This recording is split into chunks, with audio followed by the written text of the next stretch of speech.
In today's video, I'm going to teach you how to create a temporary Gmail account and password. This is really useful if you want to sign up for websites, trials, or newsletters without giving away your main email address. Or if you just want an account you can safely delete later. First, open your web browser and go to the Gmail sign-up page. You can do this by searching for Create Gmail Account in your favorite search engine and clicking the official Google link. Make sure you're on the real Google site so your information stays secure.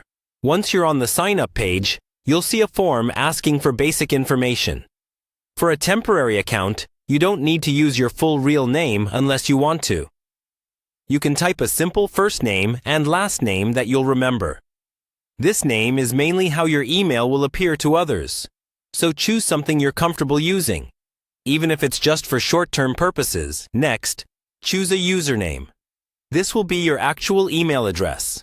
Since this account is temporary, you don't need to spend too much time making it perfect. But it should still look somewhat normal so it doesn't get flagged as spam. If your first choice is taken, Google will suggest alternatives, or you can add numbers or extra letters until you find one that's available. Now it's time to create your password.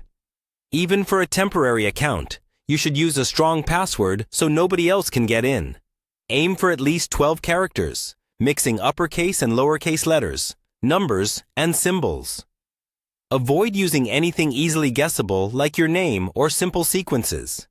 If you're worried about remembering it, you can store it in a password manager or write it down somewhere safe while you're using the account.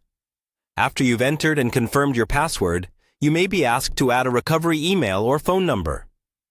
For a truly temporary account, you can skip optional fields if Google allows it, but keep in mind that skipping recovery options means you might not be able to get back in if you forget your password.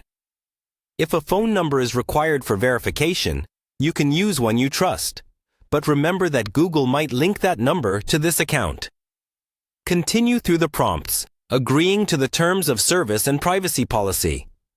Take a brief moment to scroll through them so you know what you're accepting. Even if you're only planning to use this account for a short time, once you finish, Gmail will load your new inbox. At this point, your temporary Gmail account and password are ready to use.